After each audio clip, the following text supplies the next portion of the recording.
Second. All right. Here we go.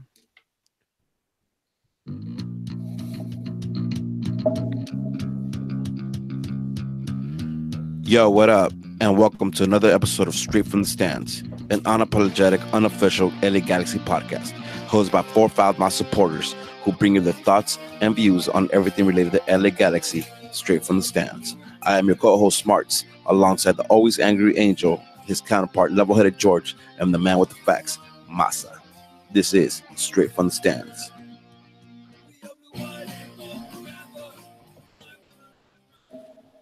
Good evening. There it is.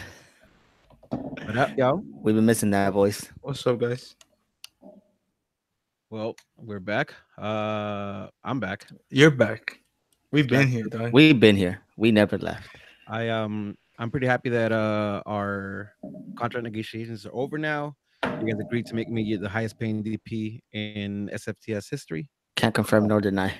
So I'm glad we could work that out. Didn't want to have to leave, but there were offers in the table. You sounding like Gio right now. Yeah. He's about to get hurt. my throat, dog. I got the throat. Whoa. Whoa. All right. Yeah. How you guys doing? How you guys feeling? Pretty good. I feel amazing. Yeah. How's Why- Why you feel amazing, Masa? Cause I don't know. I just felt like that's the right thing to say. Fair enough. I'll allow it. You, George, what's going on with you? The Galaxy are currently undefeated in the year of 2019, so I'm pretty good. True. I agree. Mhm. I agree. Well, speaking of that, actually, you know what? We got a few things to go through. It seems like a lot of shit happened last week after you guys dropped the pod. Yeah. We had we had the Giovani's potential contract restructure. Did you read that? Did you read the comment we got from that? No, I did not.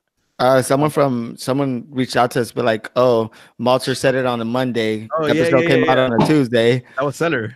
Seller. Uh. Listen, I'm okay with all that. That type of theory crafting, I'm okay with. You know what I mean? Conspiracy. You know, I like it. yeah. If you're gonna give us if you guys give us the credit for that theory, I'm Yep. okay with that. We're the source for Sham Shafshnikov. The Los Angeles unofficial podcast. That's right. Yeah. Yeah, so we got the Geo thing. We got the announcement of David Beckham's Statue. we got Is he gonna have a big bulge? bigger than CR's. People go just for the bulge there, huh? So we got the preseason game we're gonna go over, which was interesting, and then like the refs taking notes from the fans when they're reviewing the VAR. Is that what that was? No, George? so I watched the Spectrum version of it probably like twice. It wasn't until today in the morning when I was watching it that they mentioned that when referees, I don't know if it was just a preseason thing, but when referees go to the VAR, so after the play's done or before, I believe they're going to be announcing it to the stadium what exactly is Oh. being called or what exactly is being looked into. Yeah. Okay, cool. Save that. I have thoughts about that. Actually, now I know what the hell you're talking about. For a while, I have no idea what the hell you're talking about. But cool. Yeah, let's save that towards the end, and then of course we're gonna end up with a little bit of straight from the fans, with some questions and answers. Yep. Discussion. Cool. So let's get into it. Giovani Dos Santos The GOAT. prepared to take fuck. a restructure deal Mhm. at 1.5 for the next what is it, 4 years? Yeah, extending his contract by 2 years, I believe. Yeah. Interesting. 1.5. That means he's no longer a DP. That means he's no longer a so that he'll become a Tam. He's gonna just be we'll technically buy him down, kind of. yeah. What do you guys think about that? Right. So at 1.5, that kind of solves our problem right now, right? We no longer have 4 DPs. We have uh 3 DPs and an expensive Templar. As far as the DP is concerned, I think it does solve that problem. I feel it's a good way to get through that. I think there's levels to this especially with Geo. There's levels to what we need to do and how that gets resolved. But I think for the first part, as far as only 3D, that checks off that box. Uh, Mas, I know Gio until like the end of last year. He's being your boy. What do you think? Can we salvage anything at 1.5 million a year? It just depends on him being healthy. And I'm not too sure if he was hurt towards the end of the season last year. I'm not Beginning, sure. middle, and end. Well, I mean, he was having decent games before that last injury. He had a good game against Houston, from what I recall. Dog, how He had many a couple games are good there in a games. season? In a season, I have good No, games. but I'm saying like I would he have had a one couple good game. I mean, So all right, he ended up but with three goals, 2 assists, or 2 goals, 3 assists, something like that. yeah, he had like a little streak going, and then whatever, like he got hurt or supposedly got hurt, and I think it comes down to if he was really hurt, then I mean I don't see why not. I don't know. To be honest, at 1.5, I guess it's better than At the 6, 6.5 this year, whatever it was gonna Yeah, be. because the contract was going up. and we get to keep Zlatan, so that's dope. And we know that it sucks that we're gonna pay Gio 1.5, but at least we get to keep everybody who we know works out. And then even if Gio doesn't play, then we know that team could still play without him. I don't So think that was ever a question big deal. about the players staying around them. It was just more of, do we pay Gio everything now, or do we try to figure something out where we well, don't see, pay him that's the everything now? thing too. Like I was thinking last time, like it's easy to say, oh, just buy out his contract, though. That's $6 million. Like that's a lot of fucking money. Yeah, but it's a think- lot of money, but I don't think that money affects us in any way just because it's AEG and DP money. You give me that'll All right, affect them. but does AEG want to lose $6 million just like that? They have the money, yeah, but I mean, But they what came out was that they had agreed, or they had given the okay to buy him out. Yep. yeah. Now I'm not 100% sure of this, so I'm not going to confirm or deny. But I think the buyout also was something that Gio had to agree with because of that no trade clause. Yeah. So here, let me present this. Now what, and this is 100% speculation because we have no insiders to make insider knowledge about what really happened. But from your perspective, or from what you can kind of pull together, what do you think happened? I think that's the best point about this 1.5 contract moving forward. I think if the no trade clause was waived, I think we get the best out of this scenario. I think we get the best sense moving forward. If we stay at 1.5 and there's still a no trade clause, I think soon we're just putting a band-aid on a problem right now. All right. Now here's another question. Or actually, Mas, do you have any thoughts on that? What do you think? I honestly believe he wants to stay here. That's the only reason he's still here. To play? To whatever he wants to do here. He just wants to stay here. So he might not want to play. Let's say he doesn't want to play or whatever, but he wants to be in LA. But what does that do for us? Well, it doesn't do shit for us, bro. But obviously they can't. If he doesn't want to leave, then they can't force him to leave because there's no trade club. So it doesn't matter if he wants to play for us or not. The fact is that he has that no trade clause and he wants to be here. Then he basically is fucking us. Okay, here's a question, right? One of the reports, or I think it was the one on MLS soccer.com by Sam he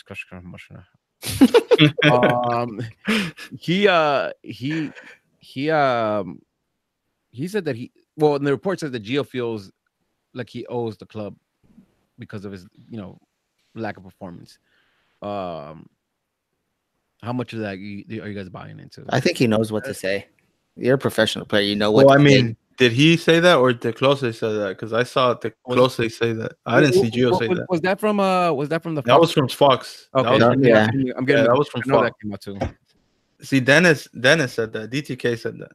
Gio hasn't come out and said a word to anybody. So I don't know. DTK knows what to say. That guy knows what the fuck he's doing. Yeah, yeah, So Yeah. I yeah. mean, it's probably all DTK, and there might be some, some truth to it. Cause fuck, taking that big ass pay cut when you could have been like, man, fuck you guys. Because Pretty he much. could have been like, fuck you guys. I have a contract. And Yeah, then but then what does that do for his career? For the brand too, right? Yeah. Because I think that was one of the things that was getting brought up a lot is Gio's brand. Right now his brand is shit. He hasn't performed. He hasn't done anything. Like, if you ask somebody who's not an MLS follower, what has he done in the last couple of years? Shit. Right? I mean, he hasn't done anything to be in the media in any kind of good way. If he did, teams would have picked him up by now. Yeah. Yeah, well, man. there's a report that Chivas wants him. Well, And they're no. willing to pay. So, I think it was the director of football for Chivas or somebody in Chivas Yeah. came out immediately after that post, because there was a post on Instagram, Mhm. and he came out, he took it down, and he addressed it saying that those are all just wild False. Rumors. Yeah. Yeah. So that's not a thing. That makes sense. I'm gonna interrupt real quick, and I am gonna say we are testing out the live stream today, so we are live on YouTube. Shout out to Jesse, Glenn, and Nelson for being on the chat right now. This was not public because we're still trying to test it out. In fact, we're running like 20 minutes late from when we want to start, because the way I thought we were gonna do it didn't work out. So It's 30 minutes, because since we're talking about Gio, are we really even podcasting right now? That's accurate too. Yeah. So hopefully next next week we'll have that public link so you guys can join us in chat and join the conversation. But for now, let's keep it talking. Yeah, so this whole Geo thing, here's what I'll finish saying. I think Geo at 1.5 is a lot better than 6.5. 100%. It allows us to see if he has anything left, or if he the change of attitude or fitness, whatever the case is. If there's a change with him, that makes sense for us to kind of keep investing and eventually pay out the 6.5 or whatever the figure is. It gives us the opportunity where I have to put it up front. It's a pay to play. Yeah.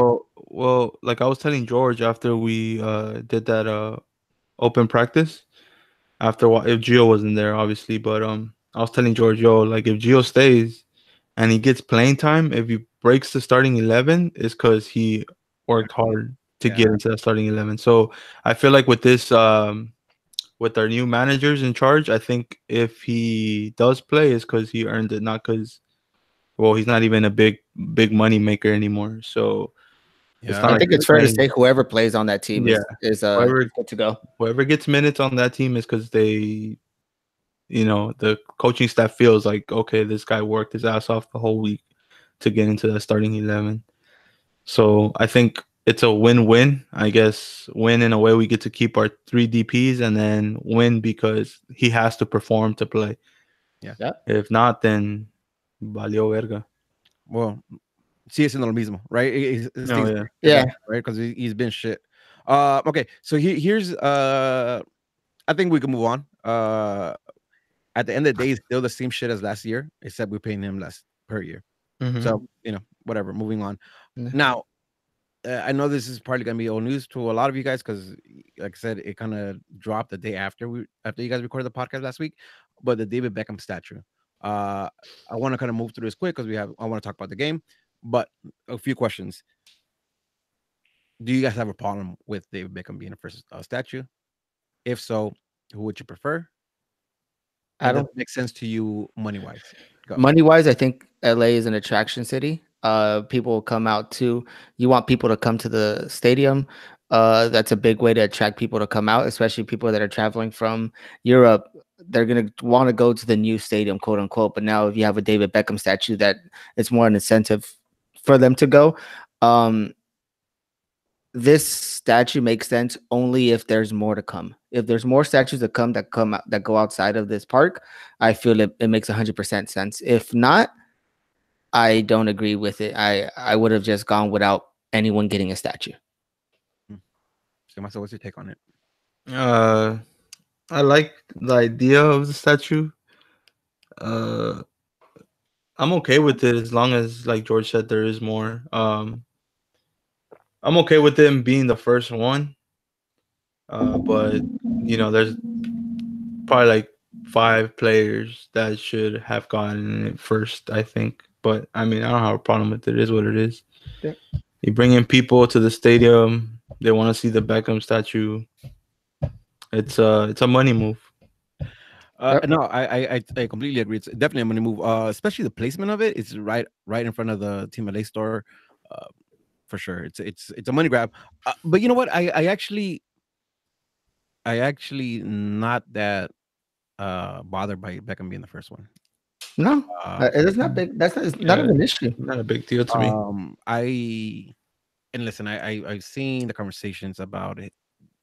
About Beckham wasn't always a great player for the Galaxy, and that's accurate as fuck, right? Like Gio, bro. Gio's gonna go off this year. Gio's gonna have a statue too. Watch. Yeah, I bet. Listen, so here's my thing, right? Beckham was shit for the first 2 years, but so was his organization in a lot of ways. Was bad, right? When he first came in, it was bad. It was just a fucking circus show. But once he figured it out and really got behind trying to win a cup, we got 2 cups with him in our team. Yep. Out of 5. Mm-hmm. That was, I mean, I'll take that. Like, listen, I was there for both of those, right? I'm okay with, like, I get it. He wasn't perfect, but he brought 2 cups. He changed the league. And he's the reason why when they talk about MLS, they mention the Galaxy. 100%. I don't think this league would be what it is now without David Beckham coming to the LA Galaxy. I don't. The moves that have been made, sure, we're moving in I think we're drifting to a different way, but I don't think that different way would be in place if it weren't for what happened before of bringing the names, bringing people. Shit, after Beckham came, people started saying we can't wait until Messi gets older. We can't wait until Cristiano gets older. Like when you start saying those things, someone had to pave the way for that, and he did it. And Glenn, and he brought 2 cups. Yeah, Glenn and Nelson, they bring good points, right? Keno, he came because Beckham was here. Zlatan even mentioned that he came because he talked to Beckham before coming, before PSG, right? Yeah, all these guys, and even not Galaxy related. Beckham for the high profile players that have come in. Bastian, yeah, like Henry. They've all followed Beckham. Yeah. And that opened the eyes for the rest of the world to see, MLS. Shit, every stadium should have a Beckham statue in front of their fucking. Listen, and now you got kids coming in here so they can move, across the pond because Beckham opened the eyes to all the rest of the world. So, man, listen, for the Galaxy, he brought us 2 cups. For the league, he did a lot more. And he makes a shit ton of money. He's something nice to look at. As long as fucking statue doesn't look like Salas or the Funky CR one, we'd be all right. You know what I mean? I think we'd be all right. Yeah, that'll be a fat L for us. Listen, and the pictures, Instagram, that's gonna be like a popping location, bro. Like, what do you guys think the actual statue is? The physique, like, what do you think he's gonna be doing? Free kick Beckham, trademark, dog. It's gonna be like his. You remember his Predators? They had him taking a free kick over that shit. That's exactly what it's gonna be, dog. I don't even doubt it. Rudy, I don't doubt it at all. I agree. I think it's a free kick. I mean, it should be a free kick. I would like to see a free kick. I mean, that's iconic. When it comes to Beckham, at least. So and Calvin Klein too. I wouldn't. Yeah. So there was some uproar. I don't see it that way. I'm cool with it. Trey Angel have something to say. Yeah, we need an angry. If you notice, everyone's been like on the same page, pretty nice. Angel, fuck that, fuck. But our friend, our friend is in Nashville for work. Yeah, he's in Nashville. He can't be here, and that's the only reason I'm here, because he's not here. No, I'm just kidding. I love Angel. No, we bought down Angel, so you're our DP now. the TAM host now. We sent him to Nashville to our second team. Oh shit. He's gonna be mad as fuck. Yeah, hell yeah.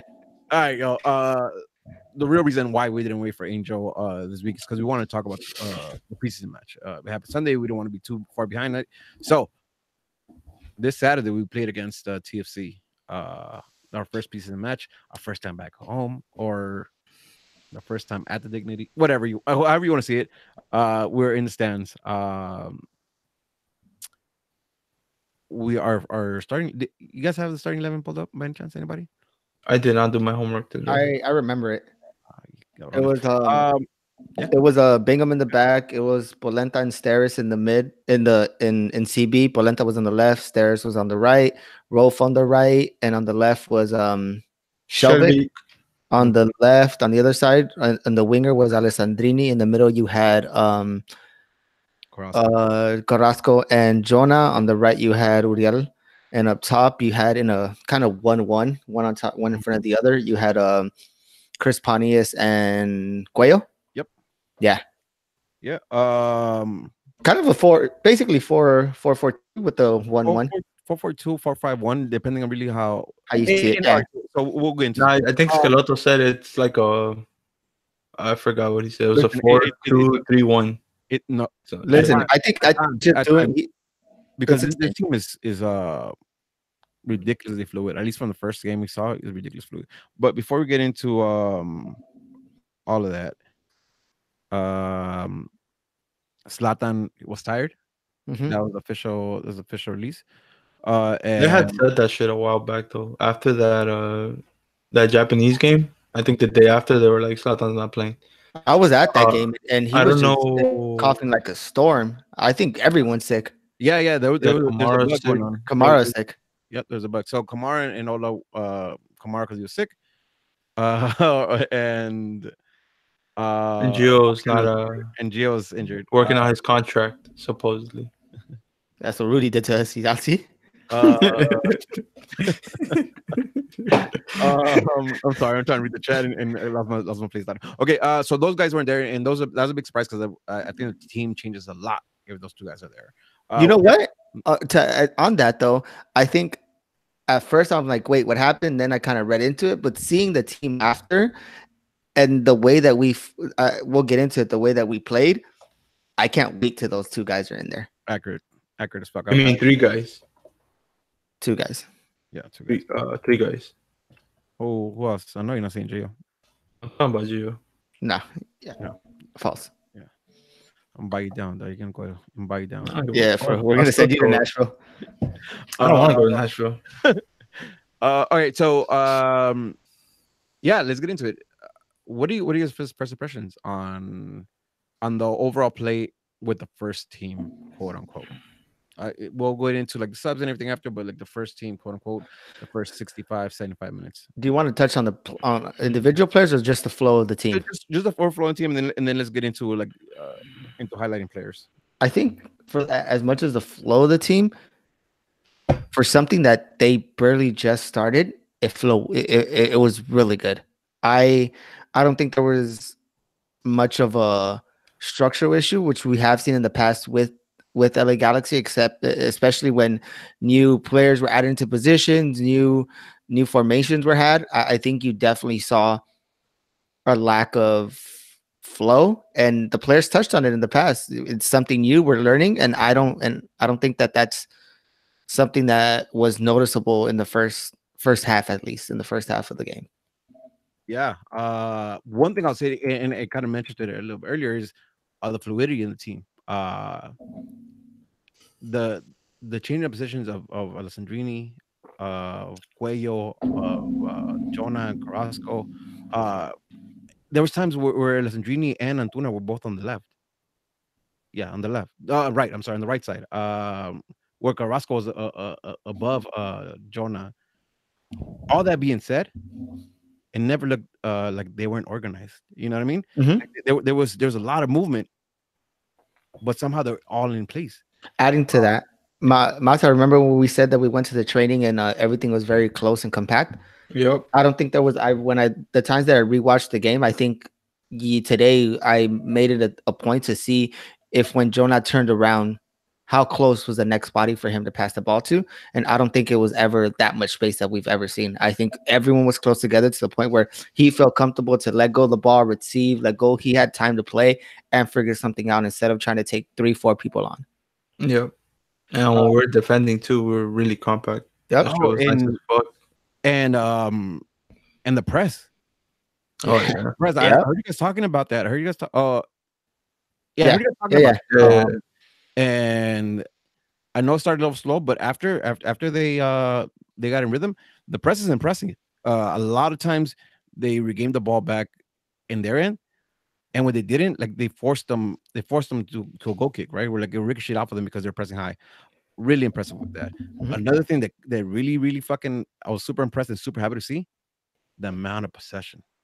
We strung together 15, 20 passes at times where we didn't see 7 passes put together last season at all, right? So seeing like that calmness and the options they had to give up to touch the ball, whether it was lateral or back or front, like it was dynamic and it was great. Like they had control, and I was so amazed by that. Like, and it is nothing out of this world. It wasn't no Barcelona touching or anything like that, but the fact that last year was horrible. Yeah. Seeing that right there was just amazing. Listen, Shelvick and Rolf were spread really fucking wide. And Polenta and Steris did their thing to get wide too. So there was options, right? Like you could either go, you go with Polenta, or you go really wide with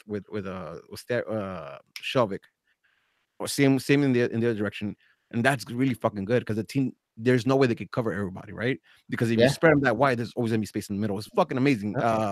Basic shit, but the fact that they execute it, fuck, I'm down with that. I am really down with that. A lot of that basic shit was the thing that we were lacking. Yeah. Yeah. I think we touched on it. I just feel the accountability that these players have to this coach. I know that I don't want to say they're on a short string, but I know that they're being watched and they're being moved. I think everyone is replaceable on this team as of now, and they know it. Yeah, and you know what else? I think Bingham recorded 4 saves, and I think only 2 of them were like really saves. The other ones were just at him. Yeah. Which is a lot for the defense too, right? Yeah, and I'll say this, for the first 75 minutes before like there's the major changes, I was impressed. There wasn't a lot of I didn't think there was a lot of technical or tactical deployment, but their calmness and the clear idea of like, hey, let's keep the ball, and if we keep rotating, spaces will open. Yeah. I mean, just that concept is what I think we're missing last year. I think the winger in this formation, the wingers are really you'll be able to see them just because they were making an impact in this game as far as Uriel and Alessandrini. Imagine when defenders have to worry about Zlatan and Ola running behind them or making runs. Zlatan and Ola. Like imagine those. Like it's just gonna open up space for them. And I think they're finally gonna be able to hopefully shoot from the outside. If not, make these passes going in for these forwards. Okay. Players. Who stood out to you guys? Who Easy. Emil Cuello. Yeah. Cuello. Easy. Yeah, what about Cuello? What about Knicks? Polenta. No, but let's go one by one. Let's go Cuello. What about him? What about Cuello? Dog, his calmness on the ball, his close control, his first touch, his passing, his high press, always being in the right place at the right time. He has a little flair to him too, huh? Yeah. My man got a little flair to him. You guys remember that little flick over Bradley? Flick, yeah, not even over Bradley. It was just over let him go by and just through the side. Yeah. That show was nice as fuck. Yeah. It is nice, man. You know what's exciting to see? Cuello and Antuna link up, dog. That's my shit right there. Antuna. I was gonna touch on him, bro. You know how old Cuello is? I don't know, probably like 21, 22, some shit like that. Maybe younger. Nah, don't say age because then Glenn's gonna be bugging you for about a week. My man was bugging me that I said after I was 16. He's like, "Are you sure about that? You sure about that?" Yeah, he's 16. Yeah, Glenn only has a problem with age because that motherfucker looks old as shit. Vaya, that's what you wanted, huh, Glenn? Shut up, Glenn. Shout out, Glenn. Listen, I think Cuello, Cuello's fucking Cuello's talent, and he's young, and Hey, real he shit doesn't though. have to be a Shout out to the Galaxy for picking up some time money, passing on a bunch of players, and still managing to pick up who they win after. That shit is crazy. Whoever scouted that fool and was like, look, we could get him here, here, and here. We yo. could get this for that pick. Dog, that's good fucking You work right there. I understand? thought we were chilling. I thought when the draft was happening, I'm like, cool, all G2 players we straight. Nice. All right, Yeah, Cuello's 22. put this in, yeah. Shout out Nelson for hitting us up with that. Put this in perspective though. DTK and GBS had like 3 days max to scout these guys. Less. The press conference was on Wednesday. They flew it on a Thursday. The thing was on a Right, I Friday. mean, that's what we see, right? But behind the scenes, I'm sure they were already, I mean, in some movement because I'm sure they had agreed before they presented him. But I'm saying, all right, so let's say a week, or let's say less, right? We said less. Let's say 2 days. They scouted talent in Mhm. 2 days, right? That's just dope. Yeah. Another question: does he make first team or does not make first team? I think it makes first team, and makes I first like the fact they makes first team. Because I don't think there's pressure for him to be a starter, Yeah, I right? think he makes first team think too. I think he could come into a game and have some impact. I think he play Open Cup. Listen, if we had Ari coming off the bench to possibly do these, Cuello could play. Yeah. No, I definitely agree. I think Cuello could definitely play. Like I said, and there's no pressure for him to be a starter, right? Like there's time to let him really catch his feet at the professional level. So, yeah, I'm excited about Cuello. Now Polenta, I know Asa just mentioned Polenta. Polenta's a fucking beast. That guy's a fucking monster, He's a man. truck. He's a tank. Fucking monster, man, and I love that shit. El And you know what? patron, dog. For a big guy like that, he could put the brakes on and stop and Yeah. move. Like, I know there was talks about him not being Fit. yeah, as fit as the rest of the guys because he hadn't been here for as long. Mhm.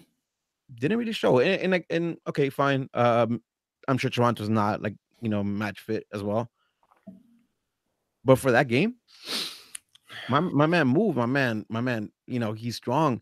There's a play in the first half. I don't know who was in the ball, but they try to cut him, but he just smothers them so much that there's no space for him to cut in.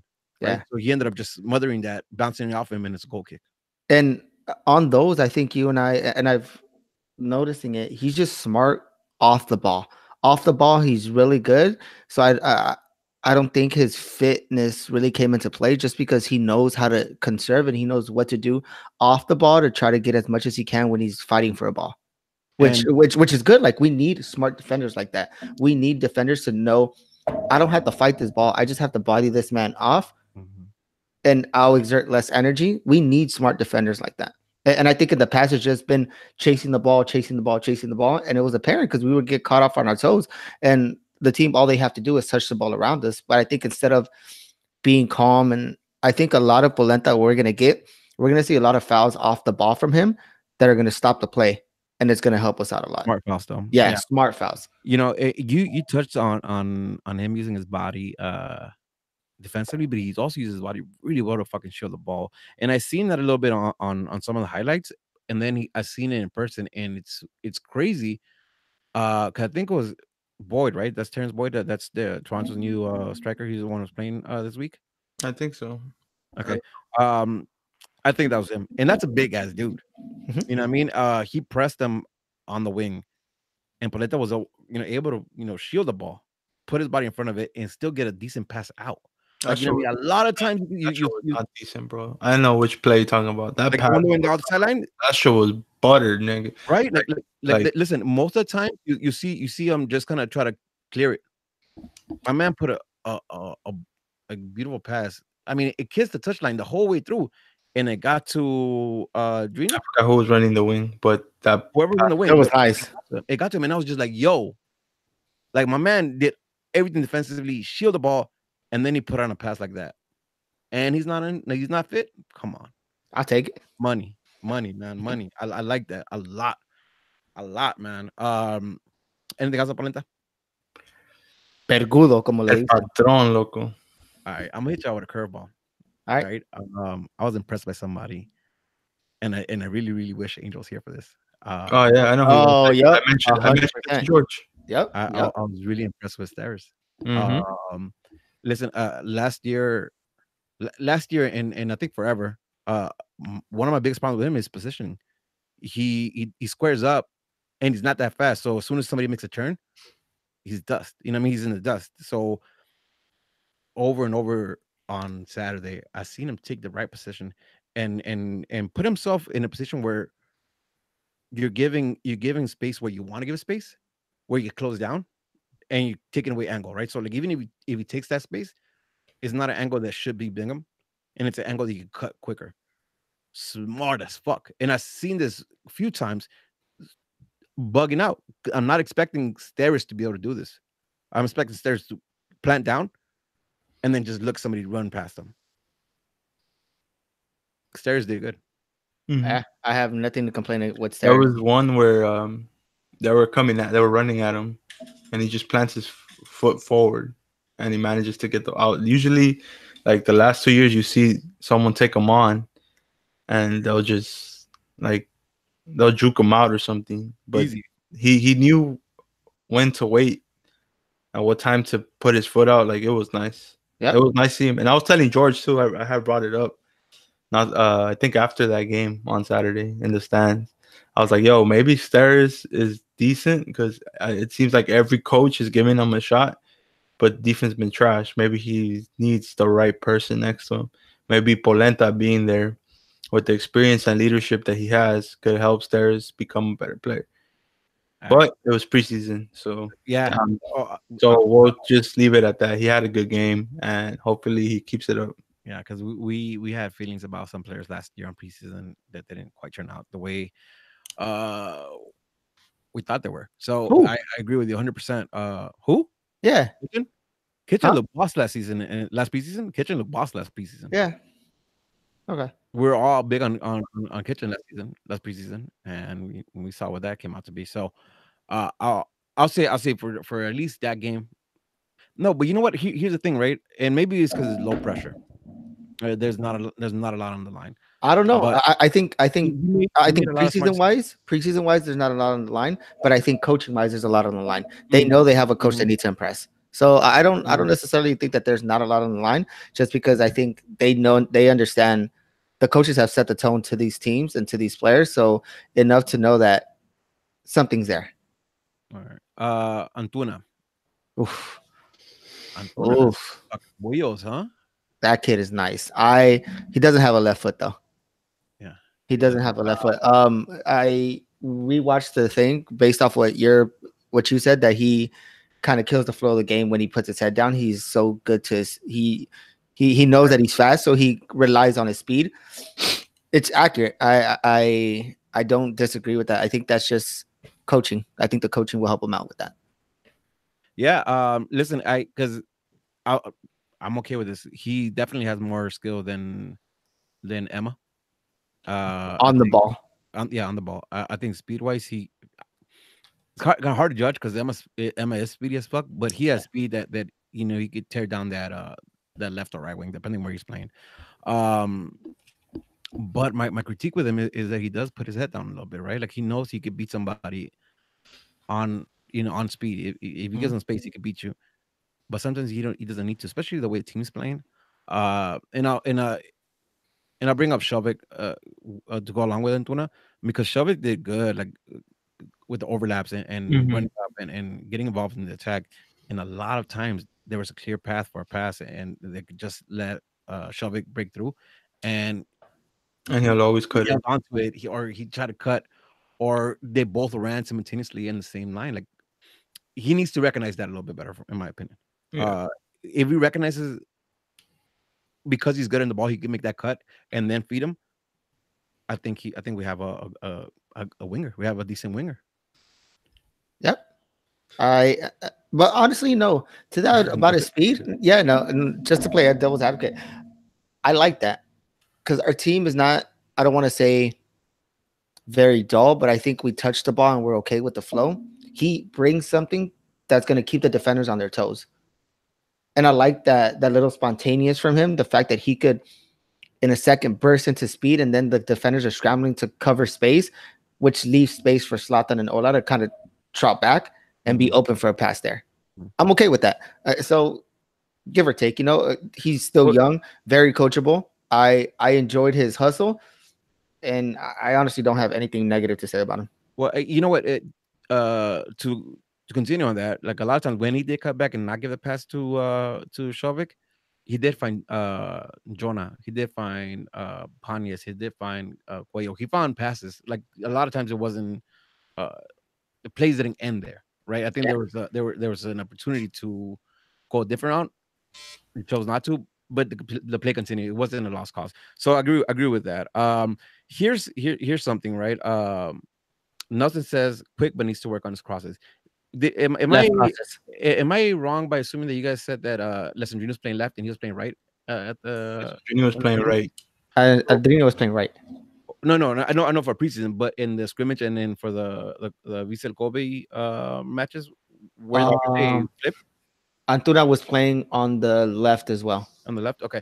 Because I think an easy solution for that is flipping them to their natural. No, because then you want Drini to cut in and take a shot. Right. Listen, yeah, I agree with that. Right.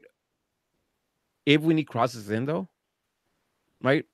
Maybe it's not a thing that they're set like you stay in these wings, but if they flip and you need crosses in, I think I'll see Antuna put in a better cross with his right. And the same goes for fucking Alessandrini, right? If you touching in line, you could put in a cross. If you're left foot, you could put better cross in with your left foot than with your right foot. Drini got that. Yes and no, because I think in that sense you're limiting Drini to just being a center player. A player is going to center the ball, and I think I'd rather, if you're going to give one of the two players the freedom to do that, I'd rather give it to Drini to cut in and shoot than for Antuna. Yeah, I mean, and the thing is, also here's one thing I mentioned to both of you guys. I think I mentioned to a lot of people. Toronto had an easy night because they were covering Panyas and Cuello. All right, so they had chances to really spread out and kind of push up and cover them and get closer to them. If you put in Ola and Zlatan in those positions, different game, baby. Yeah, you can't relax with Zlatan in there. You can't relax with Ola in there because he'll take your back and score. You know what I mean? It's a different game with those two guys in there, right? Yeah. So I think it changed a little bit. I think that changed a little bit on the critique for the team because I know we had Panyas and I know we had Cuello. Again, both Cuello impressed, but he's not a Zlatan. He's not a Ola. All right. Panyas was a little not there. Like I didn't see much from him, right? I think the only really thing that I saw from him was the pass that Jonah went in for him on his header. Yeah, and he seemed to struggle a little bit to get some height in his jump, or is that just me? I think it's age and injury. Coming back from injury, all that stuff. I believe he had surgery, right? Yeah. It's preseason. You probably have tired legs, his age, and that injury. So I like Chris Pontius a lot, though, man. He puts in a good shift all the time. I don't think he had a bad game, and I don't think he had a necessarily a good one either. He had a decent performance. So I'm not gonna critique him too much. But from the starting 11, I think he had I would say the weakest performance out of everybody. You know who else we're missing too that I kind of just completely forgot? The Jet. Oh yeah. Yeah. We're missing the Jet. Boy. Yeah. Who put that? Mingo put that. Thank you. Yeah. So Legit. Where do we see him? We see him with Jonah, right? Yeah, 100%. He's not a winger. We see him in the middle with Jonah. Yeah, I think so. Yeah, man. I think that changes too, right? Because now you have two skillful center midfielders that could create in a heartbeat. Because even when Carrasco's in the field, I felt like Jonah did a lot of the recuperating, a lot of the. I think, and yeah, you know what I mean. Compare him to the other two midfielders, which Cuello and Carrasco, it's a big difference in skill and everything. I think Jonah's always been, even though Carrasco does have a bite, He's a little slow, and I think Jonah has decent pace, and he's a fighter, so it's a big difference. Like you could just see it. But when you pair him up with Leggett, I still think Jonah's the better player. But I think the intensity and the pace that Leggett brings, I think it matches Jonah on a good day. So And if you're a defender, you when you line up across from Jonah and Carrasco, I think you're more your natural instinct's gonna be like, all right, let's cover Jonah. We cover the midfield. I don't think that's the case when you have the Jet and Jonah in the midfield. I think individually they both gonna have to get some work. Okay, cool. Let's so before the half ends, do the short corner, Drini to Jonah, Jonah to Drini. He puts in a first time cross, hits Rolf on the ponytail. he rolls it in the bun, and then it hits the defender in the face, and it goes in. Um, with that being said, there wasn't a lot of clear cut chances created. Right. Again, I a lot of that comes for not having Ola and Zlatan in the field. well, we had one Remind when Chris Pontius backheeled it and left it to Drini. Drini took that Oh, the three dedo. that Zero shot. yeah, Yep. That was a got it good blocked. play. No, you're right. I think that Right. was it. And but that was later in the game. We'll touch base on that after. But we had like 1-2 chances right before that. Nothing too crazy, nothing too clear though. Yeah.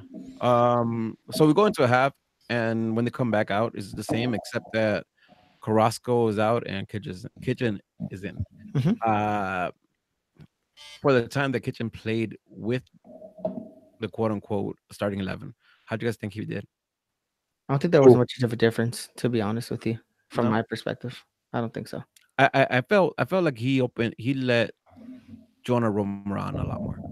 I felt like he when Kitchen came into Carrasco, Oh, Kitchen. I felt like I think Kitchen had a good shift too. yeah, better than Carrasco in my opinion. Yeah. Yeah. Because he let Jonah get opened up. I don't know what it was. Maybe it's preseason, and maybe Toronto's not in shape or whatever. But Kitchen did not look stiff like he did last season. There was plenty of games last season where he looked stiff. Even when he was having his better games, he still looked stiff. But I think I don't know. He looked a little more loose. So that was pretty good to see. Yeah. And then we have a barrage of fucking changes that can happen within like 10, 15 minutes. Mm-hmm. Oh my god, what's the right back? Oh, you're gonna lose me with the Araujo. Araujo came in for Felster. We had a bunch of changes. The left Afro came in. Excuse me. Afro came in. Yeah, Afro came in. Traore came in. Junie got his welcome back. Junie got his welcome back. Got his welcome back. Now, here's where the game went to shit for me because I think it takes like as we saw in the first half, it took a while for the guys to kind of get ramped up and start pressing.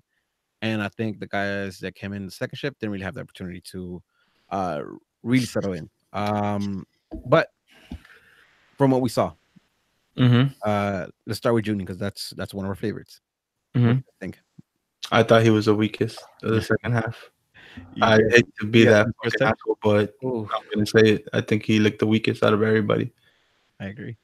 His first touch almost led to a breakaway. Let Asteris kind of clean Asteris or Polenta kind of cleaned up for him. Mm-hmm. But it was bad. Like he got the ball stuck under his feet and then stripped and there they went. Interesting. Not what I expected to see. Not how I remembered him. I mean, he could still play. I don't know if it was like he was nervous or something. I don't know what it was. He was it was an off night for him for sure. Yeah. And then I think nobody else stuck out. Obviously, I'm pretty invested in seeing Efrain. He had one with his left and he did a little too much. I wanted to see that. He tried to cut. The first ball, I think Pontius gives it to him because they get it back. They press high to get it back. And he had a shot for a second, but then he decided to kind of like take a touch left, and he got. It's crazy because I expected him to shoot because at practice me too. He would shoot. He had bangers. Me and George were talking about that. This fool shoots a lot, and so during the game, I'm like, oh, he's about to let this one rip, and he tried to cut in, and they took it away from him. I was like, why didn't you shoot, bro? Like you had the shot.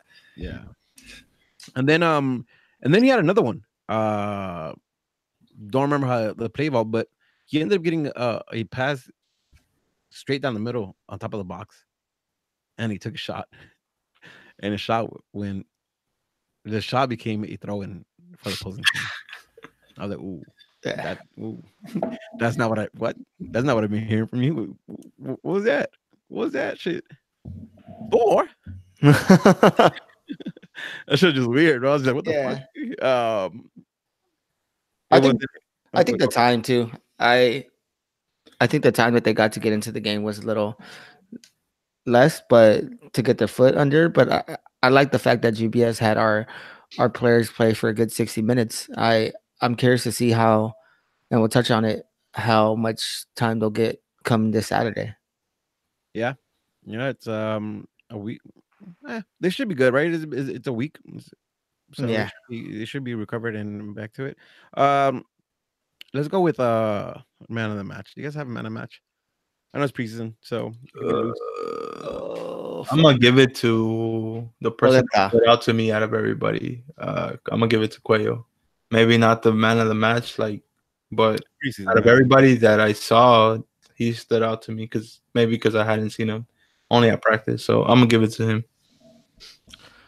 I want to say Polenta, but Angel's not here, so he can't say shit. So I'm gonna give it to Steres.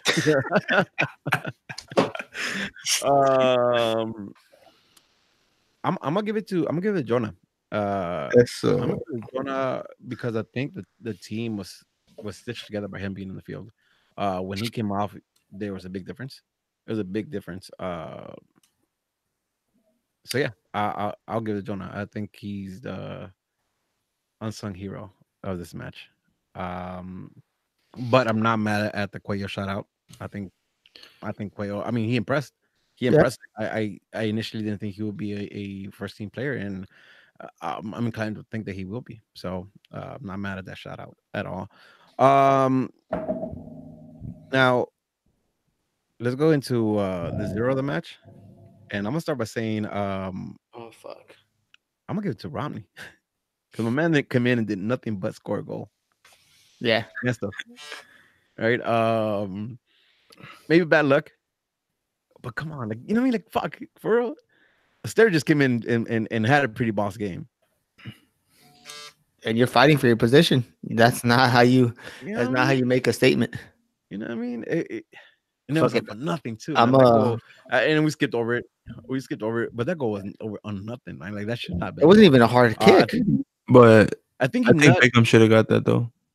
I think he nutmegs Araujo, and then it bounces off of fucking Romney. Romney. It's a bang bang. So like maybe he should have, but I'm not gonna put blame on Bingham. No, I'm not saying his fault. I just think he could have maybe reacted. He looked a little slow. His reaction looked a little slow. But I mean, it is what it is, dog. Yeah. So my star of the match goes to him. Do you guys have anybody else you want to give it to? Junie, be better. Juninho, be better. Yeah. Okay, that's fine. It's, hurts a little bit, but that's fine. I'll take that. He's gonna get a statue, so it's all good. I'll take it. George, walk me through this one. Refs talking to a crowd through the replay reviews. So I was listening to the broadcast. I recorded the game so I could rewatch it so we could talk about it on the pod.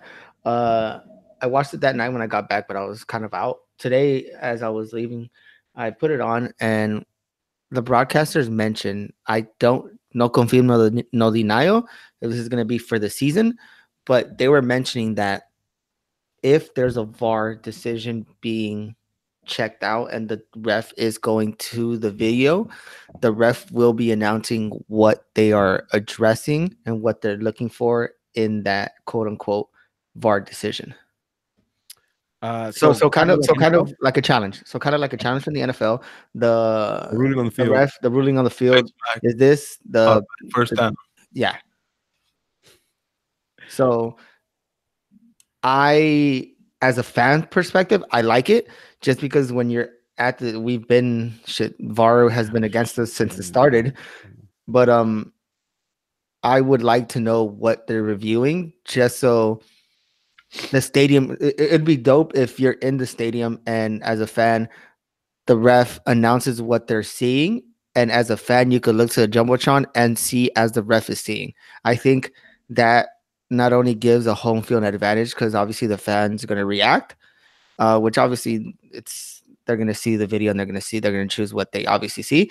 But I think it involves the stadium a little bit more because at times we found ourselves like for 4 or 5 minutes looking around, asking what's happening, wondering if they're calling a handball, if they're calling an offside, or trying to see what's happening. Yeah, I don't know how I feel about that. Really? Yeah, I really don't know how to feel about that. Listen, I think sometimes VAR interrupts the flow of the game. Yeah. Okay, this Right? I don't think it's a VAR. It's a VAR question. It's just about No, no, VAR no, is no, here no. to So stay. what I'm trying to say is like I think sometimes VAR interrupts the flow of the game, Mhm. and if now we're adding to that and quick or not explanation of what the call is, I think it kind of you know cools it a little more. It kind of kills more of that rhythm. So I don't know how I feel about it. Listen, I want to see it. I want to see if what you're saying is true, right? Because like I to be honest, I was in the chat while I was watching the game. I recorded as well, but I was on the chat, so Mhm. I kind of didn't watch the fucking game because these motherfuckers talk too much in the chat. So I was trying to catch up. Um, but if what you're saying is accurate, we'll see how it rolls out, right? It could help, right? It takes a lot of the guessing off of it, Mhm. but I don't know. Like I said, it just kind of feels It's I new and it's weird. I think yeah it'll be good if the announcer over the PA is in on what's being discussed, so the ref doesn't have to take time to address the fans, and then the announcer, as they're looking over the video, kind of say it. Obviously, it's logistics and all that. We'll see how it goes if they can carry it out. They did mention it. If you look for it, it's in the first half, towards the first 10 minutes of the game. yeah. Food stamp Poppy says they said they're trying to possibly implementing in the future. So we might not see it this season, but I guess it's something that is on the table going forward. So we'll see. I won't be surprised. MLS always tries shit first, so. All right, but I'll tell you what though, right? We're innovative now. MLS starts some shit, but I was watching a replay on shootouts. Madrid. No, I was watching a replay Nah, of shootouts. And don't shootouts even are remind me pretty of that bullshit, bro. shootouts are pretty dope. The low key shootouts are fucking dope. Like I was watching that and I was like, damn, that seems fun as fuck. But start for different, different time, I guess. Cool, George. We have any Street from the Fans questions? Yeah, hell yeah, we have a lot. Yo, chat, get active. Let me know if you have any questions. And They've been asking throughout this whole time, but Anna, Can we wifey, your wifey asked Rudy. This question's for you. Anna asked if we could bring Leonardo back. next, All right. So shout out to everyone that put out questions to us. So one of the first questions comes from Chris Sandoval, CSand07. hello, kitty. He says, I'm interested to see what you guys say about this. I'll let you guys answer it because I have my feels. There's a midfield problem. How are we going? How are we going to be able to rotate all the midfielders we have? Also, how long till Jonathan gets hurt? Saw him limp around this past week. Saw him limp around twice this past week, and I don't know about you guys, but Juninho's vision on the field is top notch. Mm, Mm, Mhm. Listen, that's why I said don't you think guys you are. like this, things like I'm so gonna say this: club over country, Chris. Get over that shit. Jonah's a lot better than Juninho, and yeah, dog. I don't know about Juninho even getting any minutes, bro. To be honest. so and I'll say this, right? Last year's injuries, and I did the quote thing if you guys are not watching online, Mhm. whatever. Last year's injuries, I think, had a lot to do with the national team and the World Cup. Yeah. A lot of times, I'm sure it was more precautionary that he didn't want to risk himself, right? And we see that shit all the time when it's a World Cup year. So I think that was that. I think the and I limping hope- and I hope- around. I think and the limping around this week is just more. They have hard practices. Did you? Like, yeah, it's just hard practices. Shit. Is it a butcher? Yeah. So I don't know. I guess we'll see. But Juni over Dona. I don't think, and to answer, I said I wasn't going to answer, but I don't think we have a midfield problem. I think we have the opposite of that. The fact that we could rotate players. Yeah. I think last year we had a problem everywhere where we didn't know what we were going to do. We had Baggio as a backup, and I don't know. I don't agree with it. Um. Yeah. I think we're good. I Yeah. think we're good. Based on the games, based on scenarios, you got a lot of fucking a lot of different options, right? If Mhm. we need to lock it down, And then we could bring in fucking Kitchen or Carrasco, depending on who's don't performing forget better, right? it's a Gold Cup year. Yeah. Yeah. Uh, There. I think we're good. There's a couple of things, but we might lose some players for a couple of times. So I don't think it's a problem. Mm-mm. I don't think so either. Here I'm gonna toss one in from the chat. Glenn Oh, says, hold on. No, hold on. "Oh, I had one yeah, to like a second part to that comes from Gilbert GCD 553. Adding to that, with a stacked midfield, who do you guys see anyone with values that we could trade to reinforce our defense? oh, Can you repeat that question? Because I kind of cut off for me. George still stuck. No, can you guys hear me? Oh yeah, I We hear can. you. But Do it No, all over again. Do it one more time. no, it's from Gilbert GCD 553. With a stacked midfielder, who do you see with enough value for Tam to be able to trade to reinforce our DBs and CBs? Basically, Shit. who can we trade in the midfield to reinforce our defense? Which is Easy, a good question. easy Boateng. Psych. Oh, Yeah. fuck. I think he's right. I don't think he brings enough value. I don't think he brings enough I think value. he brings Really? this. I think with what he did last season, it leaves room for people to say we could get this much out of him or he needs a better offense. I think Boateng because one, his salary is low. I don't think people are gonna pay for. They're not gonna match Perry Kitchen's salary. Juninho just got here. No, Carrasco's cheap, but no one's gonna pick him up either. Yeah, so out of everybody there, I think Boateng. I think if we get rid of Boateng, we could reinforce this center back position. Listen, I don't. So I don't think Emma would be on the table just because we don't have wingers, right? So that right there tells me. At least I assume that. Well, yes, we do. If that were the case, we could put a jet in the wing. Nah, Yeah. but we're moving from the middle. Yeah. But we had people to add in the middle. Listen, but we don't have to, right? Because we don't have to trade him. Yeah. So I think nobody right now. I think summer transfer window, depending on what Kitchen does, he might be somebody they look at. Because yes, it is a lot of money, but if he could prove that he could provide something, and that last year it was just all around Galaxy shit show, then he might be moved. And I think the Galaxy are willing to hear offers for him, whereas I don't think they're willing to hear offers for Emma, at least not right now. Yep.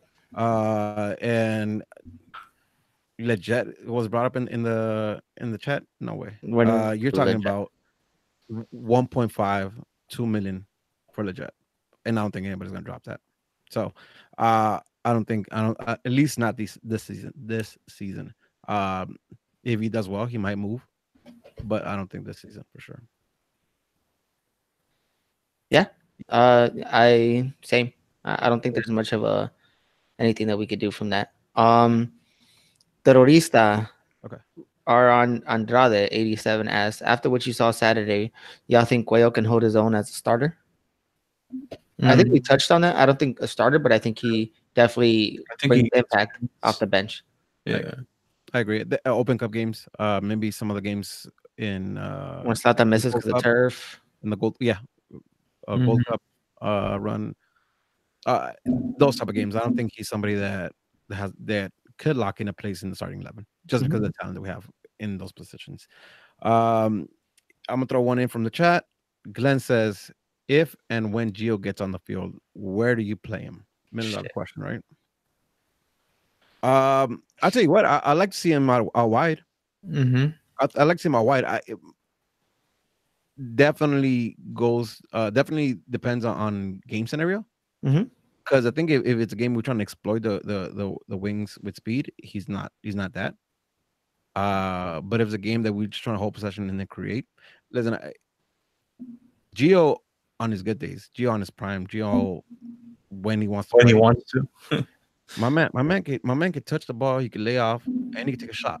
You know what I mean? He could do all that. He could create when he wants to. But I definitely see him out wide. Yeah. What else we have? Yep. We already touched on this from Robert Yescas. Do you guys like the statue design for David Beckham? We all said it was a good idea.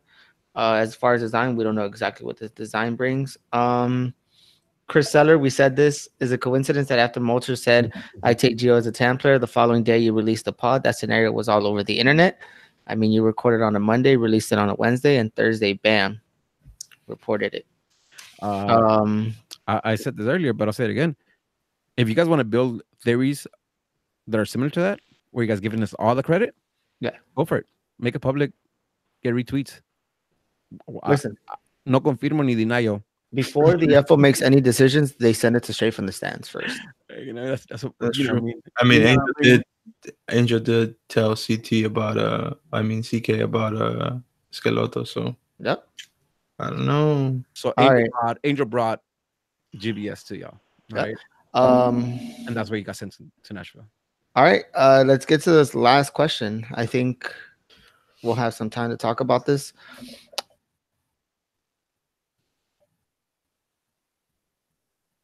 Oh, did he get stuck again? George got stuck. We're supporting Hold on. Start over again. You got stuck again. Like you were frozen. like the Matrix. Like the Yeah, like the Matrix. All right. So we got a lot of questions in regards to supporters. Fucking. Okay, go for it. Yeah. Yeah. You're stuck again. Okay. So as far as supporters, a lot of people are asking about the revamping coming in the North End.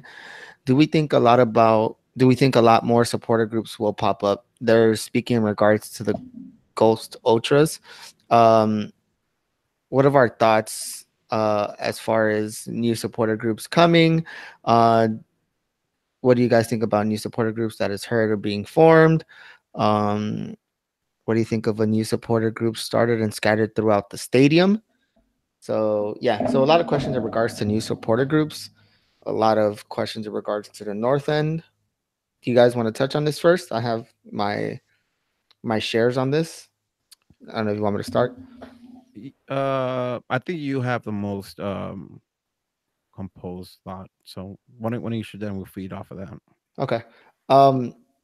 We spoke about this. Obviously, I wanted to run things through you guys, but I think in regards to the Ghost Ultras that stemmed off, it's no secret that one member's from ACB and the other member's from Lars. I spoke to Rudy about this, and the way that they were brought up and everything that's happened. I think the two people that started it already came from established supporters group. My question is, why couldn't you go to these leadership supporters and present these ideas? Because their philosophy is, we want to bring new ideas, we want to bring something new to the supporters culture, we want to do this, we want to do that, which I'm not taking anything away from that, just because we want to bring support to the Galaxy. And if that brings new ideas, like, so be it. We're open to new, this is not an ACB. I'm not speaking for ACB. I'm speaking as a member of the Galaxy supporters. Yeah, a supporter. I don't think a leadership is set in place to not be open to its members' ideas. If that were the case, I don't think a supporters group would be as big as they are. I don't think these leadership teams are set to just shove ideas away and kind of our way or the highway. I don't think they're put in place for these ideas. They're not put in place so they could just make it their own. If the supporters that started Ghost really wanted, or their key goal was to make new ideas come into the stadium, I think the right way about doing it was presenting these ideas to leadership, or presenting it to members of the group. I think till now, I could confirm, till now, we don't know what these ideas are. We don't know what these values bring. We don't know exactly what new things want to be involved is still kind of left in the air, which is all good. Like it is what it is. But if your intention was to better the support, there's already people in place to do that. I think this is a lot. This has to do a lot with the north end that's being built. Mm-hmm. The north end that's being built, obviously, I'm not gonna lie about it. It's a lot of what we see with Chivas USA and that north end. And I think these quote unquote leaders in the new support group saw what was happening over there, and they're over there. They have 5, 6 different support groups, and they said, "Well, shit, let's start one and let's be one of the main ones as well." So they just wanted to be, they just wanted that title of having their own support group to be involved in the future when the north end is finished. Yeah, I think I told you like it seems like they're just clout chasing. Mhm. You know, I mean they opt for recognition more than anything else. I'll tell you what, right? I don't think I'm against I don't think I'm against more supporter groups. Uh, what I'm not against more supporter groups if they're bringing something new, if they're bringing a different option. I think the way it stands right now with Lars, Galaxians, and ACB, you really can go sit down, or I mean, you could go stand with each one of us or each one of the support groups and kind of find which one is more of your mold. Which one do you feel more comfortable with? Uh, and now my problem now, right now as we stand is with this new support group is I don't understand what is that? What are they bringing? What's the difference from them? Right? Like they're not Lars, they're not Galaxians, they're not ACB. What are you? Um, The and that, term, and that's the big confusion right now. I was like, I don't understand. Um, I don't understand why. Their name is uh Ghost Ultras. yeah, and I Galaxy, right? for those supporters that understand soccer, know supporters and support groups, the term ultras, I think they're don't really understand it because they came out and said ghost for ultras aren't, they don't condone violence, something like that. I know they released something like that. I don't fully think they understand the term. I don't think they fully understand what that means, which Or what that represents in a global space, right? yeah, Like ultras are kind of known to, cause hell. yeah, Let's be straight. you They know, cause hell. They could care less about rules, which shit like that goes down in parts of the world, even here. Like, and for you to have a name like that, you're backing that, and you're backing that culture, you're backing that environment. or So at least the perception is that, right? Like the perception, yeah, well, you know what, and maybe not for everybody, but just kind of understanding the space. That's what that proceeds to, right? Like Ghost Ultras, Ghost Ultra Galaxies. I'm sorry, no disrespect. Like I'm not even trying to. This is not intentionally a diss, but whatever the name is, like it kind of it comes out like if you're an ultra group, right? Mhm. But then you put on a statement immediately saying you're not. I don't understand what you're trying to do as a support group. Um, Maybe a little more thought behind that would have been better. So everybody could understand. There's certainly some other things going on where I'm not even gonna get into it. Never mind. Yeah, it's not for it.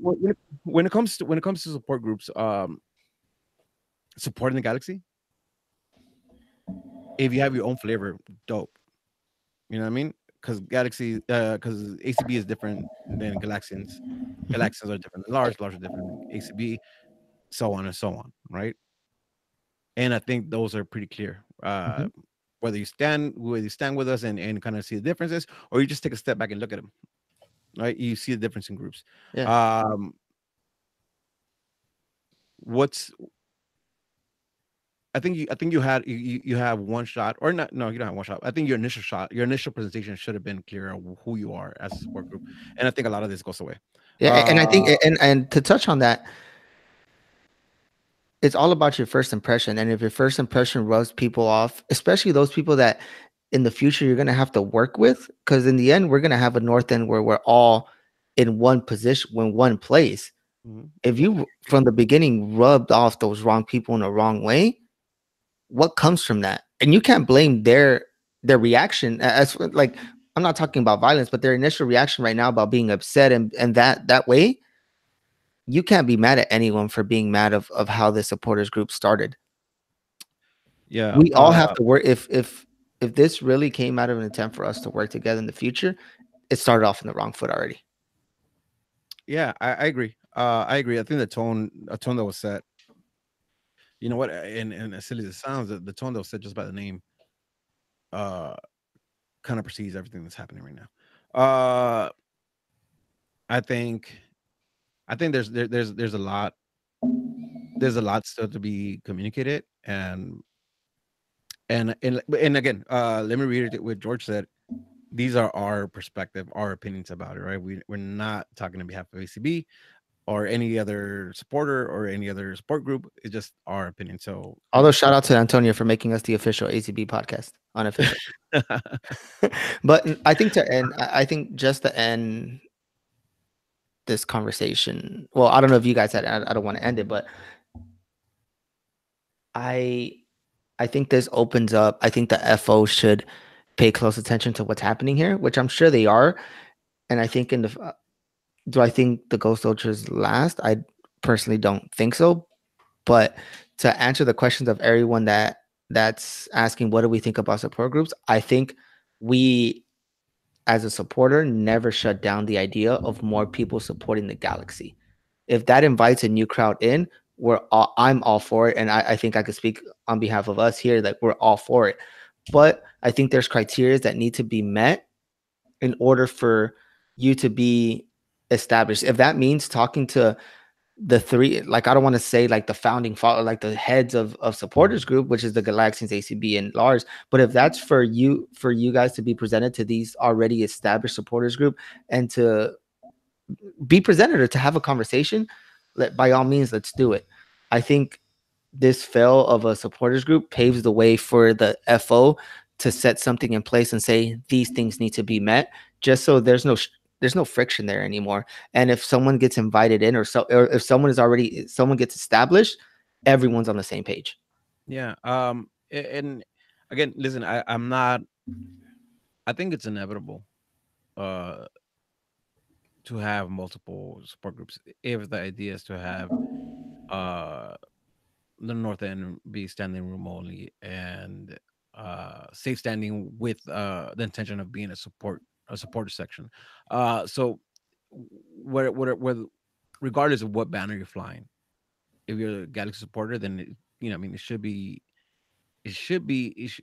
not be this. It should not be. Um, Listen, one of their founding members posted that it's with us or against us, that he was feeling that way, that he felt like they were the perception that people got from, or the way they were coming at a fucking a ghost, was that either you're with us or against us, some shit like that. Not the case. I think the biggest issue right now was the lack of communication and kind of an understanding of what are they bringing to the table, Mhm. right? For what it's worth, ACB's been putting in work for over 10 years. Galaxians have been doing it for fucking since 96. I think I might be wrong on that. Lars since '03. Like there's definitely been a path paved by these groups. And And for if your thing is you feel that we're being attacked, imagine and you're kind of promoting that, and you're saying, well, look at how everyone's treating us.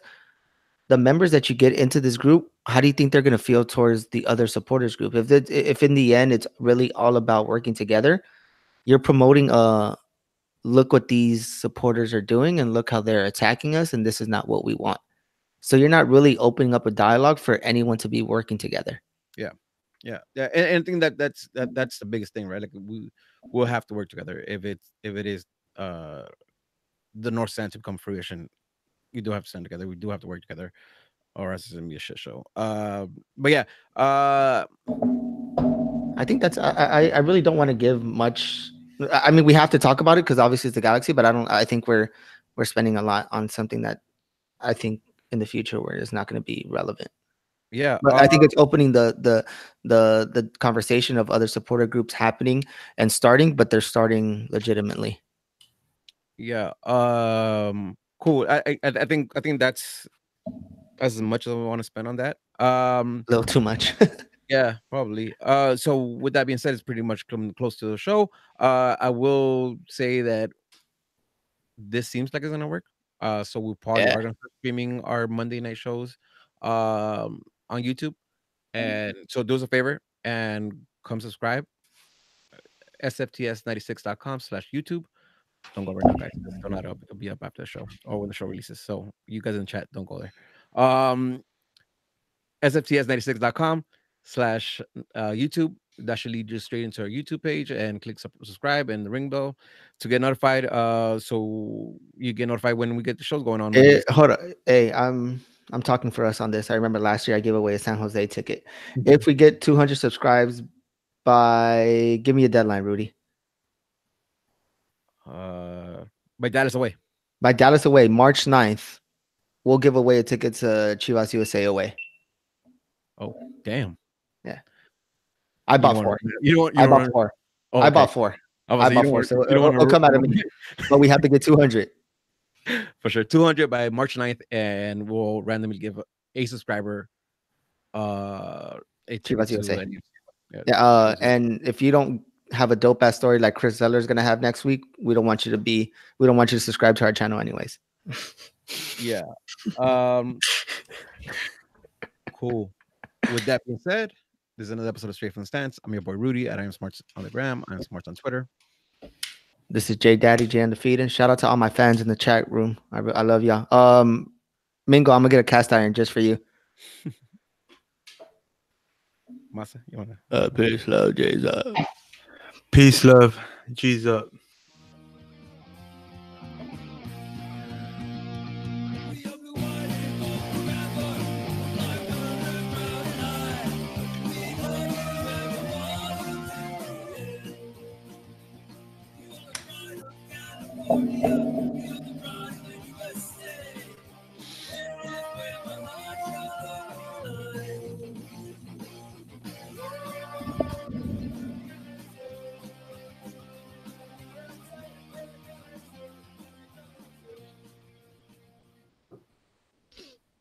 I got you on a time lapse. Good shit. Everybody in the chat, hit us up with any feedback, audio, video stream, everything. We're trying to figure this out for next week. That's all. Good night. Peace. Good looks, y'all.